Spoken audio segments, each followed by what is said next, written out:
Hey everybody, it's Prajesh here. And Tane here. Welcome to our podcast, Baskets of Knowledge, Chats with a Difference. In our podcast, we invite guests from around the country and around the world to talk about how they got to where they're at the moment. It's about a journey, it's about an experience, it's about their life.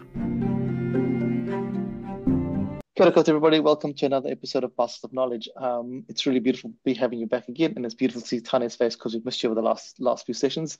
Tane, what have you learned in the last few weeks in your Baskets of Knowledge?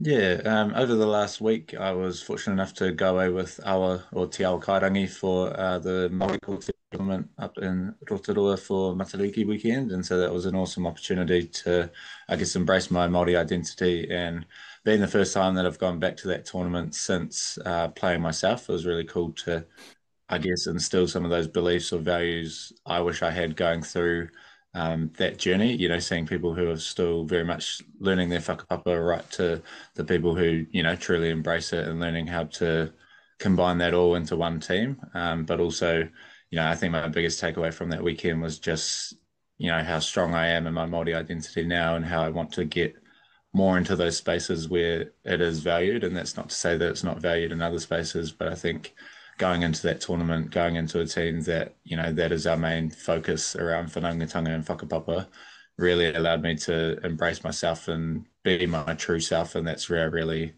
stood up and really, I guess, created a unique bond within that team and within that environment. So it was really, just an awesome opportunity to reflect and, embrace that culture and embrace everything that came with that weekend.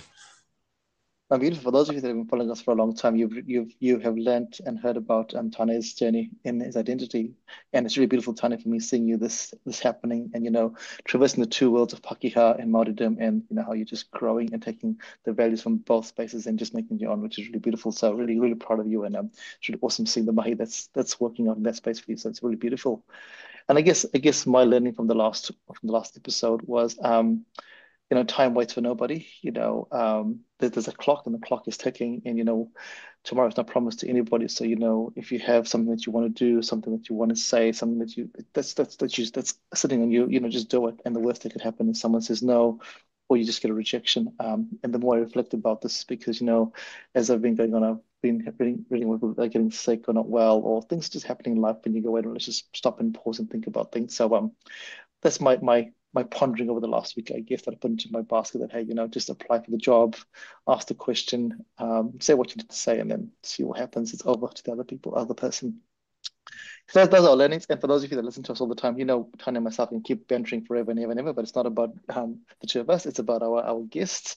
And as always, we try and scour the country and scour the world to find people that we think are amazing. And as we always say, we think everyone's amazing. Everyone's got a story to share. We'd love to have most people on this podcast, but again, we don't have any money for that, but that's okay. It's not about the money. It's about sharing the story. And this week, we're really proud and privileged and honored to have our guests. Like I said just before, don't be shy to ask. And I just saw our guests post some amazing stuff on LinkedIn, and I was like, hey, let me just ask them if they want to jump on, and they kindly agreed to jump on. And it's really privileged and honored to welcome to Baskets of Knowledge, Kale. Kia ora, Kale. Morena kora. Great to see you both. Yeah, fantastic. Kale, for people that don't know anything about you, do you want to tell our listeners who you are and what you're doing at this point in your life? Yeah, I do. So I'll do a small PPR, but ko Kale Panoho tōku ingoa, ko Napu te iwi, and no Idaho.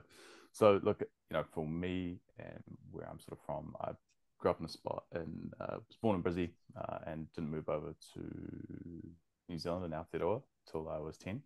But I consider Clyde home. Didn't really learn anything about my whakapapa, and the reason I try and use some form of small PPRs just to normalize te reo, one for myself and then one for people who are listening. But the thing for me, and then what I'm doing now, I run a couple of companies. So one company called Rugby Bricks, and so we focus and specialize on creating world-class knowledge for rugby players and then deliver that through products. And then the other is a marketing agency called K&J Growth. So run that with another bloke in LA. And so predominantly that's most of the stuff that I focus on right now. I've got a couple of newsletters I'm building with another bloke in Wanaka. And I also I'm working with a AI SaaS company right now. So we're about to go and do a raise called Protocols. and then a little bit of governance as well. Sit on the board of Rua Bioscience, so an observer there and helping lead some of their international growth. But that's the professional side. Personally, largely spend a lot of time reading, play a little bit of sport, gym, exercise, and then hang out with partner, friends, and whānau. So Oh, beautiful. That's a great summary of where you're at this point in time, and we'll delve into some of those in today's conversation. And I guess the first question or the first part I have is, you identify. You said you came to New Zealand when you were 10, and Kevin said Matariki over the last weekend. How was it for you as you have traversed your journey over the last few years and defining your Māori identity? How was it like for you? Yeah, interesting. It's funny. I've won a few awards for essentially, Māori in Tech and Māori Business Awards. So, and won one of those was a Matariki Award, which is like the Waita. I won the Business and Innovation Award at the Matariki Awards in 2022. And the part of, how am I finding the transition or finding the exploring my whakapapa. Interesting. So I grew up in largely my dad is the Māori side of the whānau, but he left when I was about 4 or 5. And so grew up not really knowing much about Māori, apart from the fact that like it wasn't particularly something to celebrate in my household. My last name, I said it as Panoho, but it's Panoho. And so for a long time, I didn't actually have that ability to even know or kōrero Māori, to have any of that stuff. And for any listeners in the Ke Te Ako Tono Hau I Te Reo Māori, like still learning, still very much on that journey and pathway. But the thing that has been interesting for me was, about 26, 27, I was speaking, I got up and spoke at like a retreat or a conference, and I said, did my PPR, and then I said my maunga or my mountain was Pupuwai, which is the one in central Otago, and I said my awa was the Manahirikia, which is the Clutha River as well. So both Otago, and I had for Hinimoa Elder, so I'm not sure if either of you know who she is, but she was there, and so I had no idea who she was, and she very kindly came over to me at the end of it, and she's like, "I'm your auntie." So she's got a full moku. I was like, "Oh shit!" Like I was like, "This is terrifying." I was like, "Uh-oh," and I was like, "No, I knew by the way she was coming over. I was like, I've done something wrong. I just don't know what it is." And so she was lovely, and she's like, "What are your whanaunga?" So she's Ngāpui, and she's like, "I think you should learn more about your whakapapa." And she's like, "You're a Panoho," and I was like, "Oh, I've said my last name wrong." And she's like, "Where you said you're from, that's not where you're from." And so that's been a very interesting space and time transition for me now to just learning about my whakapapa, what that actually means, the origin of my last name and how that's developed and where that's been. And then the other side of it too, which is, the growing up with my mum, we were in a single parent household, but on the benefit. And so didn't have a bad childhood, but it wasn't the best one. I wouldn't repeat it in terms of some of the things that happened. And being able to, unfortunately for Māori and Pacifica as well, we represent statistics in all of the wrong sides of the economy. And so, we are the representation of the low socioeconomic status stuff and those issues that come with that. And for me, one of the things I want to be able to show by doing what we do is that, at Rugby Bricks, our kaimahi, our team, half and half in terms of female and then male, and the other side of it too, Māori and Pacifica as well.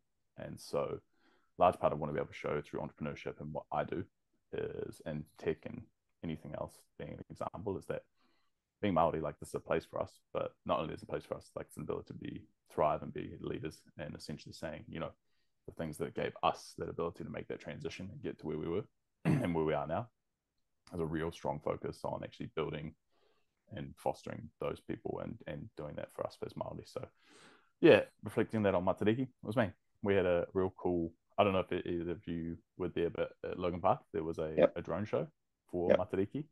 And that was unreal. So I live on York Place, for you guys where that is. It's like, at the moment I'm in Porniki, but before I fly out to LA, but I could see it from my balcony, the drone show. Beauty. And it was mean because I thought, okay, cool if you were close, but it was really cool. And it's just a nice reflection to be able to say that. And then kōrero Māori as well with my partner. So Thank you for that. That's a great reflection. And I was there on Saturday, and what I loved was how many people actually went down. It wasn't the Mm, best weather, as it was cold, but it was packed. It was really beautiful. But also the during the actual drone show, there was just silence as everyone just appreciated the beauty. Normally people are screaming and shouting, it was just silence. And people were just appreciating the different images that popped up, and you could hear the young people going, "Is that a fish? Is that a what is that?" It mm, was really really quite cool, and the story was really beautiful. So yeah, I appreciate that. It was really really cool, and sharing that.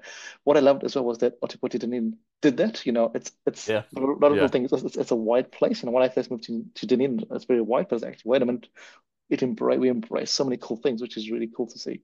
yeah. And Which is a shout out to Dunedin City Council, and for us in Multiporti, because it was cool.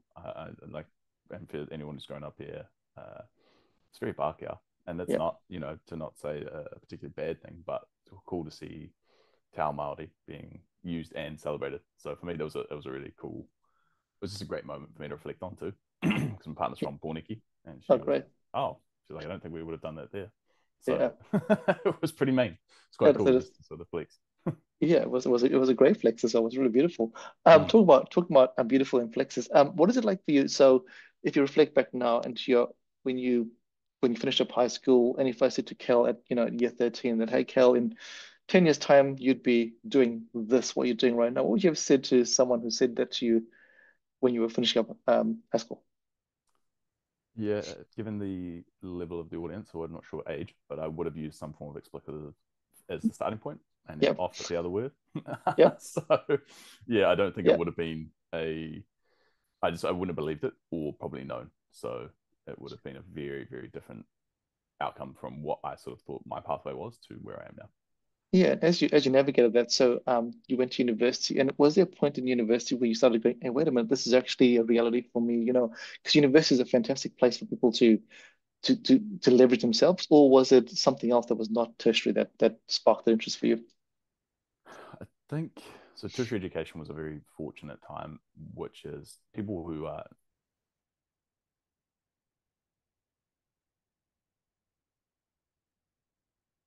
you're the average of the five,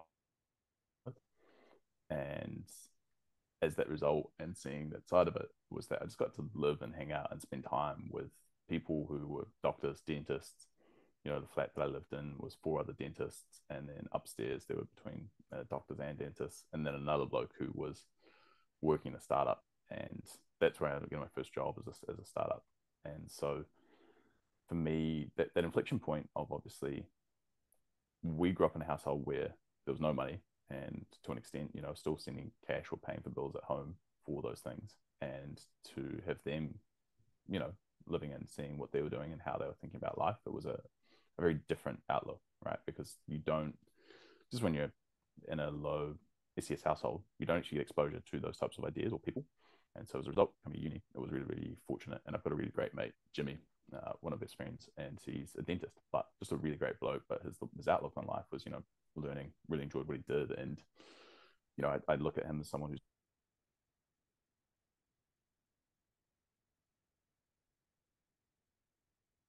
probably uh, for your development as a person and where you land. So I think it's a pretty critical part in time.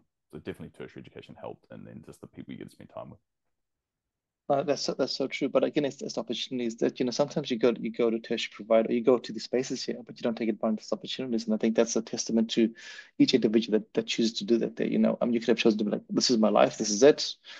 But like you said, you say, right, cool, hey Jimmy, let me learn from you, let me embrace this, which is a testament to your growth as well. And then you finish up university, you finish your degree, and then what happens? A bit like Tane at the moment. Tane has just finished up his degree, and then we have this expectation that jobs are going to just come up and things are just going to appear. But life doesn't happen like that. There, what is that like for you at that point in time? Yeah, I got very lucky. So I had a friend, Scott Cardwell, who's here in Porniki, and Oh, and you might know Scott. I'm not sure if you do. yes, yes, I do know Scott Oh, very great, well. Yeah, great bloke. So he gave yeah, me a job at Education Perfect, and I was probably employee, I think maybe number 11 there. And so they were a startup, and you know, basically I was doing tech sales. And so he's like, bro, you got selling. Do you want to come in and have a crack at this? And so I had that opportunity to go in and spend that time with him. And from there, that led me to sort of just seeing Craig, who's maybe 3 years older than me. He basically was the founder. and this company is making like millions of dollars. And I was like, there's something here that I'm missing gap wise, which sort of led me to start thinking about it. And so from there, I think that first one is like I got fortunate in terms of hanging around with those people. Scott was in that flat above me, and so he offered me that opportunity. And then the other side is I got to see how a company ran and what it did, and how you could sort of have exposure to that. And then from there, basically went to another sales role. Promptly didn't get fired, but got let go within the 90-day trial. So I would say that's close enough to being fired. You're not good enough to stick around. So see you later, mate. And then from there, ended up opening a gym in Cromwell, and so that's still there today, called Central Fitness. And so I used that as a case study as sort of a leverage to then end up consulting and growing a few other companies, and led me to where I am now. But I guess that first transition out of uni is, I think now, especially given we're in a recession, and I've got a young bloke, Finn, who is just hounding me, and he's like, wants to work for me for free, but is literally saying, can I just spend time around you? Can I come work for you? Can you hang out with me? Like, and basically asking the teaching. And I've told him sort of first two times, just didn't reply to his emails because I just didn't get time to. And I wanted to, but a lot of it was vague. It was really sort of vague asks. Then I jumped on a call with him, and then I was like, I don't really know what you're asking. Go do some work. Then he's come back and sent another email. And now I'm like, okay, cool. I will get you into our company, and we'll get you to start doing that, and we'll give you some mahi. But that type of scenario now, which is that sort of work ethic, that's, I guess, a big part of finding success. That ability to be incessant and also just try multiple solves. And I think, Tana, you mentioned this at the start, but I don't know how many people would do an AM shift. Do you know what I mean? At, PacknSave, sort of that 3 to 8. And so it might become a which words countdown. But either way, the ability to get up and do that stuff to try and make the other things work, I'd say it's largely lost on a lot of people right now. I think that ability to turn up, execute, and be accountable for your own career and your own pathway for success seems to be very absent for me. But yeah, I was very lucky and fortunate to sort of have, again, having gone to university and then have a mate live above me who then sort of saw some of the potential of what I do and then offered me a job. Yeah, and it's sometimes about time and place, but time and place happens because you put the mahi in, And Tane, I'd love you to jump in here because talk about your experience, and maybe you can ask Kale a couple of questions as well. Yeah, no, that's definitely, I definitely agree with what you mentioned. And that's probably, as hard as it has been, it did give me a lot of positives. You know what I mean? Like, I think even though, and this is something I mentioned on LinkedIn, even though I show my highlights around my coaching and all the other successes, as you say, I was up early mornings getting my work done so that I was getting paid and paying the bills kind of thing. And I think, something that a few people have mentioned, even yesterday with my first day at Sport Otago, around, people could see or gauge, just the type of person I am in terms of having that work ethic, in terms of, we done a little reflection piece with the team that I'm with, and we all drew a picture about ourselves and then explained it to the people around us. And then the next person drew a picture and would explain it about us. And so when we passed it around, the guy next to me, he'd only known me for a couple of hours since the staff meeting, but he kind of said, based on what I talked about in terms of my experience, he said that I was someone who stood out in the crowd because, I was giving up so much of my time to go back into the coaching spaces and, willing to give back to the community and all that kind of stuff. And he said, that was just what he got from the first couple of hours. And that really, I really appreciated that feedback. And I think, we've talked about this multiple times that, often we're our own worst critics, but we also don't celebrate our values and our things that make us stand out, compared to other people in whatever space it is. And so I think it was really just it's been an awesome couple of weeks to still see that belief, particularly as I say, when you come out as a uni student and, particularly doing honours and doing quite well academically, having a large range or large background and different opportunities that I've taken up, and then to almost, be put in a situation where, working PacknSave, that's not necessarily where you're wanting to go. And, for me, yes, it sucked the first couple of months, I'm not going to lie and say that it was all, hunky-dory, but at the same time, it was about flicking that switch and going, actually, I'm sticking true to myself. And this is what I said in my LinkedIn post. You know, I stuck to myself in terms of I'm not going to sacrifice my coaching because that's what I'm passionate about. That's what I love. And that's what I'll continue to do above and beyond anything else. But I had to find a compromise and go, actually, this is the mindset I need to put on and identify if I want to get through this period of time. And I think, as you say, a lot it is lost on a lot of people. You know, even when I was going through uni, there are a lot of people that, you know, wanted to do volunteering because it looks good on your CV, or, you know, because it's going to help me get my first job, or whatever it might be. And that's never been my agenda. You know, initially, yes, sure it was, but I think quickly I realized the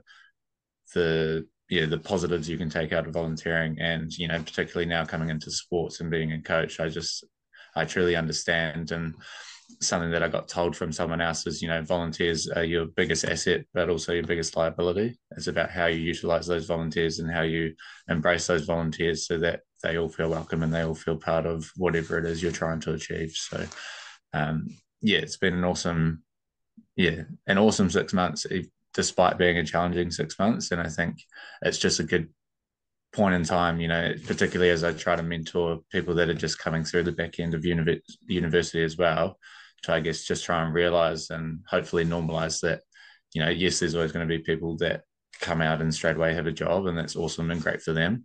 But if you don't, it's not the end of the world. And I think that's almost lost, you know, and it's the same in high school. You know, you come out of high school and you kind of lose that support straight away. And it's almost the same with university. You lose that support straight away, and there's nobody really there to wrap around and support until, you know, that person finds that first job or whatever it may be. Yeah, that's a great reflection point there. And I think, we're all people at the end of the day. We're all people, and treating people kindly and people giving opportunities is a good way to go if you have the time and the space to do that there, which is, life happens, as I said before. And Kale, so as you started doing your journey, how did you, your case study of the gym in 14 days just exploding, that's well known, and I've read about that quite a bit, which is really cool. But were you surprised by what happened in that space there? Was it something that you went actually try to do, or you were like, whoa, this has happened, and wow, this is amazing, especially in Cromwell? So I think, I mean, I might have caught some of that question. The connection, I lost you for a little bit, but I think you're probably asking, at least from the part that I heard, was, how did I leverage the gym, or how did I learn to do what we did? Yeah, I guess the question was, you went out there, you started the gym, and Mm. was it the plan to do the 14-day and get all that exposure, or was that just Yeah. a product of wow, this has happened? Yeah, so I think the way that I wanted to be able to do it, and I think a lot of people might have read this, and I think the question for that is, maybe Tim Ferriss is for our work week. If anyone's sort of into entrepreneurship, if you're someone who's coming out of that or just heading into it, it's a lot of the strategies in it, that the principles work still, but the strategies don't per se, because a lot of that's changed since then. But yeah, the part out of that was, I read that book and I thought, okay, cool. Entrepreneurship is a pathway that I could definitely leverage or learn or glean to build that myself. And so we built the gym. There was a case study where he made about 100K in 10 days, and he just wrote every single step of what that looked like. And I thought, okay, cool. If we could get, however many people to come sign up to a gym in Cromwell, we did it in about 14 days and generate about a couple $100,000 of annual revenue for the business. What would that look like, and how could I give that as a template to other people? Because I'd learned so much from what I had from Tim Ferriss, and so I made and wrote this case study. And as you've seen, or maybe other people have seen, that's in the millions of views now. How many people have used that? People have opened gyms or launched things from there. And it was a really good use case for me to be able to go out and pitch as a consultant. Okay, cool. Can I help other gyms open? Can I help other businesses launch and do what they need to? Can I go through and actually build a network on the back of, I've done something pretty comprehensive, because I could show how to do it, and then going through it allowed me to sort of go and consult and some stuff with Snap, Dennis, and from there it sort of gave me that first sort of green light of, cool, we've done it. I've put things into the real world and it's generated money and opened a business that still runs today. And so there's probably, I think, 5 central fitnesses throughout Aotearoa. And so for me, that's been a big one, to be able to use that, build that, and then scale it up and out. So Oh, that's beautiful. Mm.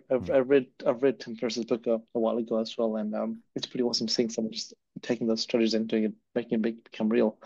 And I guess the other question I have for you is rugby bricks is that part of the passion for rugby, or is it or was it just a natural segue for you? Yeah, so Pete, who was the original founder, started it with there, and then when I joined, he and I went to Polytechnic together, so we did personal training together. Oh yes, So yeah, I did personal training, and that was the first thing I studied, and then went to biochem uni. But he, from there, was essentially came in and was doing this, and I looked at what he was doing on Instagram, and I thought, it's cool. It's cool to see another person from Polytechnic doing what we're up to. And the business at that stage has, I don't know, maybe done possibly about maybe 70, 80 grand in revenue, which I thought was pretty impressive on the back of an Instagram page of someone teaching goal kicking techniques. yeah, And so for me, the reason I joined and jumped on was, I think, in Tane, if it was there in that situation or being able to join, was that we, for anyone who loves rugby and you don't quite get the professional game, well, the more you can spend around it or make it some form of occupation, the higher chance you just want to keep doing it. And so Rugby Bricks was a really great pathway for me to be able to do that. And so we, launched and carried on through 6Ts to where we are now, which is, last year we did roughly about 1.8 million. The business has grown, doubled year on year. And for me to be able to, one, use rugby as a pathway, but two, to be involved in a sport that, again, has some certain limitations and factors where you get injured, and you get to a certain age, and it's probably not the best sport for you to be playing. yeah. It's a great way to still be in touch and be involved with the game. No, beautiful, beautiful, and I think that's important because a lot of people try and do something that's their passion, and it's great. But then they've got to find how does it actually pay me? How am I going to pay the bills with the passion Mm. there? And it's great to incorporate those two. And there's a way if you find the space and the people that are doing that as well. And and I think one thing that I really appreciate about your content that you put out there is you share the content. A lot of people keep stuff really close to them because they're afraid that someone's going to steal my secret. But your latest post on LinkedIn was all about the AI tools out there that you use. And where does that philosophy come from? Because I think it's really beautiful. Sharing the mahi, sharing the is great. But people are like, oh, why would you do that? That's sharing IP. Where does that Mm. come from? Yeah, so I think a lot of people, and for me at least on this, that success is 99% execution, 1% idea. And Yes. so majority of the time, I'm really wanting people to just start doing things. A lot of what I read and the type of content that I picked up that made me start or be better at business, I just read a shitload of blogs, watched a lot of YouTube videos, and picked up a lot of books. And these books were really prescriptive.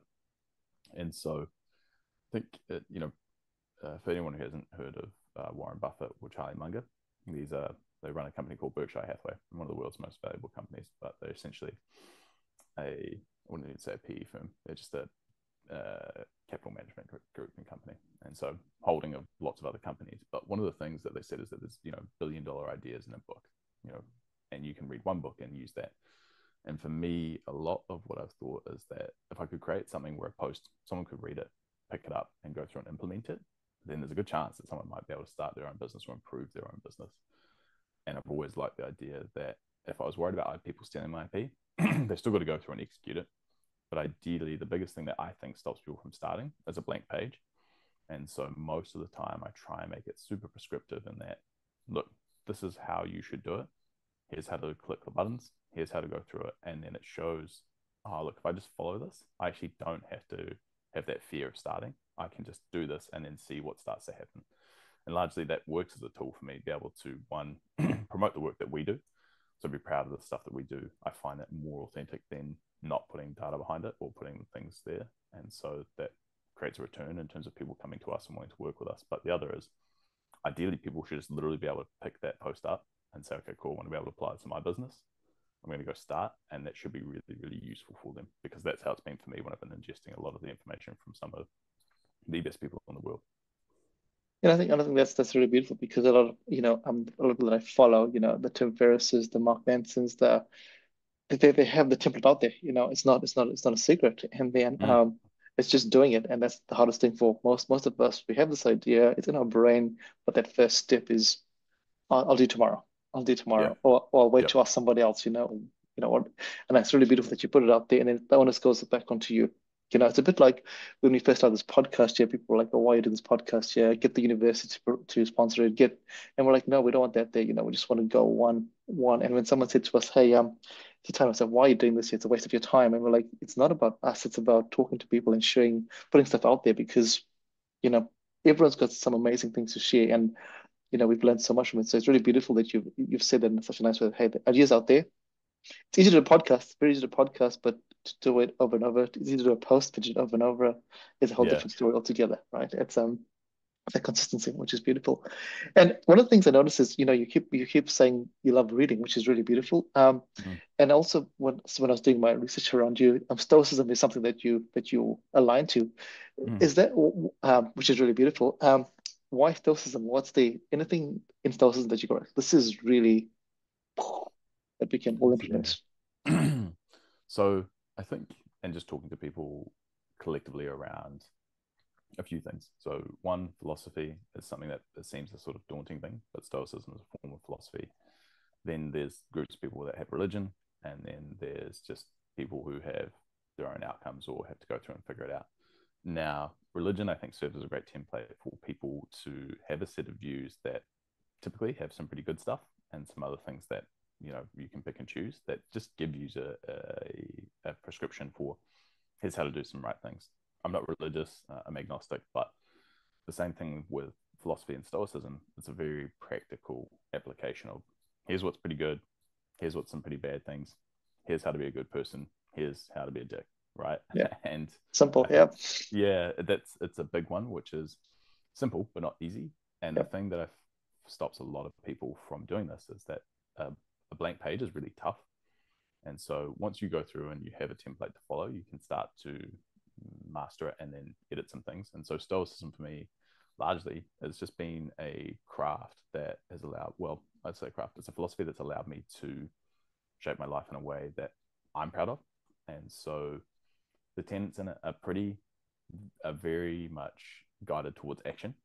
And so, a quote from there, and a Roman emperor, over 2,000 years ago, but Marcus Aurelius, you know, stop thinking about being a good man, just be one, right? You have those options of people talking about it, talking yeah. about what those actions are versus doing. And I think most of what success, or at least some of the templates that I found for other people, is that a lot of good things happen. And Tane mentioned this, and you both mentioned this, which is it happens from action, right? In the way that you go do something, and action usually creates some form of outcome. You move in a direction, and motion creates outcomes. And then as a result, that momentum is then used to actually help you build the life that you want.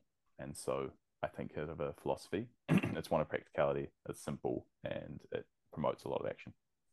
Yeah, no, it's beautiful. I try and read meditations most days. I have a little copy of meditations Awesome. from Marcus Aurelius, and it's really, you know, it just reminds you on the days when you're like, I have this analogy in my head. You can be busy, but busy means you could be a rocking chair. You're moving, but you're going nowhere. And I always think about that. I was like, am I a Yeah, I rocking like that. chair, or am I actually moving forward like a bicycle? You know, whichever way. Mm, So and whenever I feel like I'm busy, I was like, wait, let me stop for a second. Am I actually busy, or am I actually moving? Two very different words. And mm, you know, that comes back to what meditations talks about, and you know, all the authors that talk about that space days. You know, what's the first step? And one thing I read somewhere was every step is a first step. And I was like, this is really true. Every step that you're doing is a first step because it's a first step into something else. You know, every time you do a mm, step, it's a first step. And that's a philosophy that when I work with young people, and I'm like, just what is every step is a first step. And it's okay. You can always change the step, but you've got to take that first step there. And that's something that's come through quite a lot in this conversation today. That first step, it doesn't matter. Just take that first step, which is sometimes scary. You know, it is scary, mm. but if you don't take it, you don't know. Yeah, and I think it's a big part, which is just putting yourself in motion just Yeah. generates outcomes, and then it makes it easier to take the next one too. Yeah, and I guess I'm talking about being in motion. How do you live your life in two very contrasting cities, LA and what do you call it? They're so contrasting. How does it like you as a person as you Yeah, navigate that? so yeah, it is interesting. And I was in LA earlier this year and spent a bit of time there last year. So I think it serves as a reminder of me for two things. The first is that I'm a bit of a homebody. So the reason I like Oti is just it's small and The second is LA is enormous and a pretty large economic hub. I think LA is as a I know California as a state just is enormous comparatively, and the economy from California is just bigger than our entire country. So it serves as a reminder for me that that first one is to be expansive. I think I get that opportunity because every time I land, I'll go in and I'll land in LAX tonight or tomorrow sometime, and I always get that feeling of awe. It's like, okay, cool. You see a big American flag, you see, the vehicles, the size, just the sheer magnitude of everything that's happening there. As a result, I typically get that ability to sort of see, okay, cool, this is what things at scale look like. And by seeing that and being a part of that, that's a big part for me to know that, again, Aotearoa is a cool place and it's a good spot and home. And it's a great place for me to be able to do. But also, you have the ability to impact the world from wherever you are. And so knowing that when we're landing there or when I come into a place like LA, cool, well, I'm making some changes here and I'm doing it from Dunedin, but I can impact and change largely the rest of the world. And it's up to me how much effort and how much time I want to put into doing that. And so those two contrasts are the other one. And then the other side, I get to see just the extreme excessive wealth of what that does to other people. And, there's still a story that I tell, but it's a bloke who I was sitting out going to 7-Eleven, and I just bought this guy a piece of pizza. He came up to me, didn't have any teeth, but was hungry, homeless. And I said, yeah, cool, come in, I'll buy you some food. And then the guy pulls up in a Ferrari beside us on the block, walks straight into the store, doesn't even acknowledge both of us, walks straight past, gets some food, jumps back in. And I thought, like, that lack of humanity, yeah, and what the excess wealth of what someone does and how normalized it comes to not treating people, that's a really big issue comparatively when I come back to Otapoti and we look at Dunedin and Otago to an extent. Most of that's a community of looking after people, or a large part of why I love it is just it's pretty easy to stop and say, "G'day, mate, do you need a hand?" You know what I mean? And that small side of being actually an understanding that wealth is not a factor in that decision. It's just you want to be good for your community. So those contrasts are sort of the things that I love, and it just gives me that opportunity to sort of see both worlds. Yeah, it's a great reflection point. When I've traveled overseas, it's a great reflection on, what are the learnings I can take back when I come back? What can I appreciate? There's two sides to every coin, and there's no good or bad place. It's just places, and then you take what you want from them. And everyone says to me, I have this question. I'm sure you get this question asked to you, Kale, as well. Is what's your favorite place in the world? And I always say I don't really have a favorite place because every place is so different, and you might have favorite parts of the world, but everywhere is so different. And what I like in, say, Mumbai is very different to what I like in San Francisco, which is very different to what I like in Zimbabwe, but doesn't mean there's a favorite place. There might be favorite foods, but the places are very different. Yeah. Yeah. And I think that, you're right. It is one of those things you just get to take aspects of what's really good about a spot. Yeah. No, beautiful. Kel, and I guess, I saw you gave a talk to Whitcliffe well, I don't know when that was, but one of the things that I saw in the talk was you spoke about, a couple of things that are non-negotiable in your life, the things that you do. Do you want to share where that's come from? The fact that you meditate, which I think is really, meditation has now gone away from woo-woo to actual, hey, this actually works, and it's really beautiful, physical fitness, journaling. Those are things that, people think that, oh, if you're a successful person, you don't do all those things. It's only for people that are trying to trying to escape from the world. But you want to talk about that? Yeah, so I think there's just daily habits, and I think a lot of people talk about hauora or finding those types of things that just allow them to be the best version of themselves. And so for me, I've just tested quite a few things, but it's a matter of practicality for me, is that I deal with relative amounts of stress. And I think maybe in that Whitecliffe talk, I can't remember what it was or which one it was, but in that interview, we just had a supplier or distributor say, hey, look, it's $250,000 that we're not going to pay you. And like, that's a stressful situation. It's not something I particularly enjoy facing or waking up and dealing with, and something that I do it. And so the tools of things that I do, which is, wake up, cold shower, meditate, and have some form of exercise in the day and do some form of reading, are things that just allow me to be at my best. And typically the reason I do all those things is just, one, some good data that backs it up. So how you do this activity, you get some pretty good outcomes in terms of mental health and all the other things that come with it.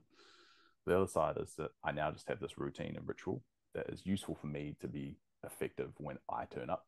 And the side of it is that if I do those bare minimum, is that I know it's like, okay, cool, I've done enough preparation to deal with all the things that will happen to me during my day. And those can be the side of, cool, we're not paying for another half of the shipment.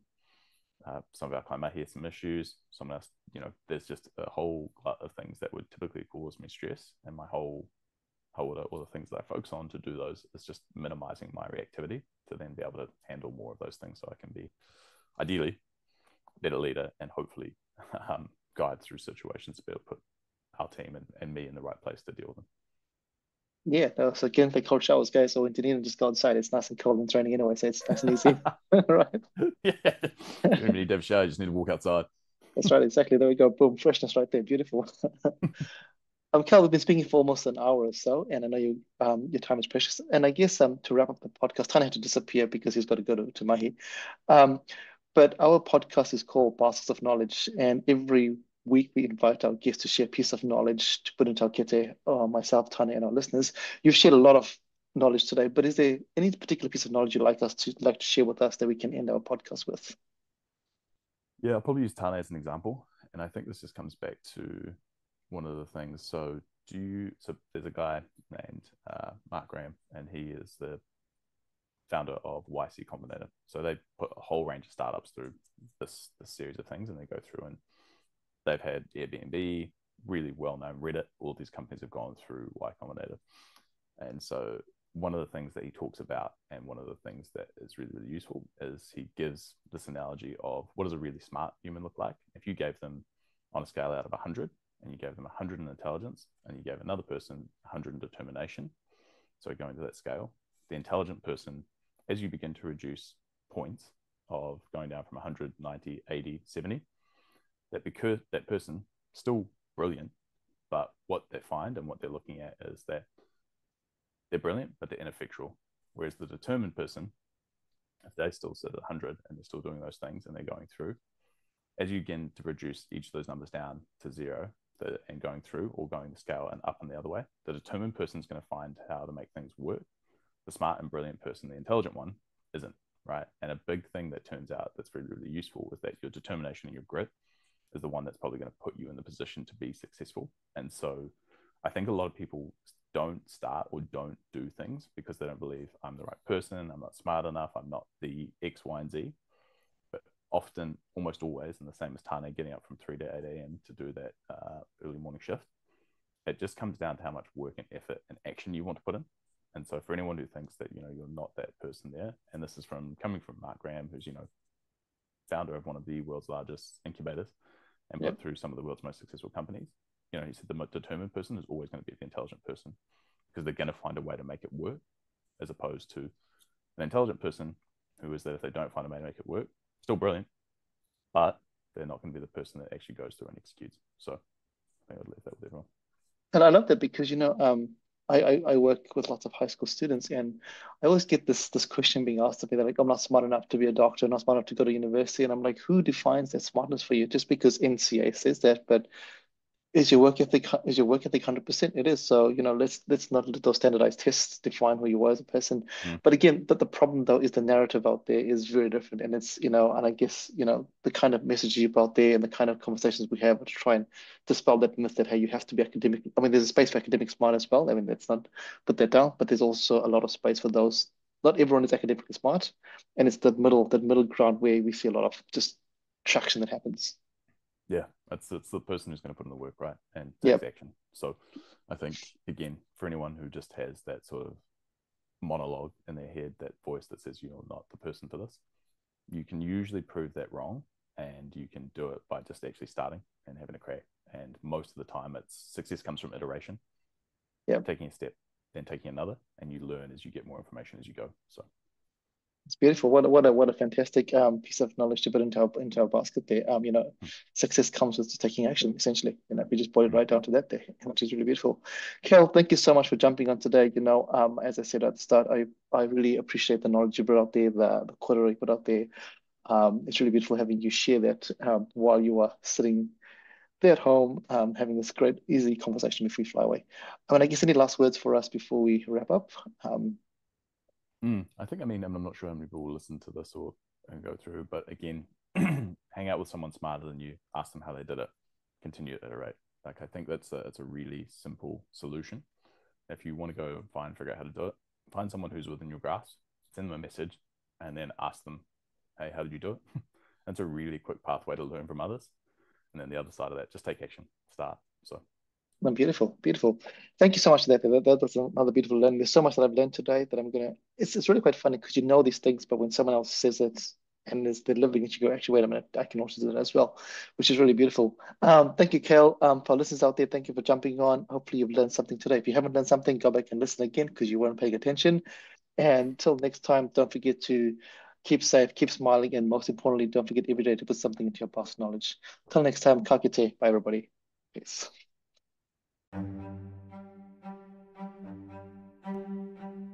Thank you for listening to Baskets of Knowledge. Yeah, we hope that you found something useful to put into your basket of knowledge. And as we said before, remember to put something little into your baskets of knowledge every week. And as always, feel free to like, comment, and share this podcast. Thanks, everybody. Bye.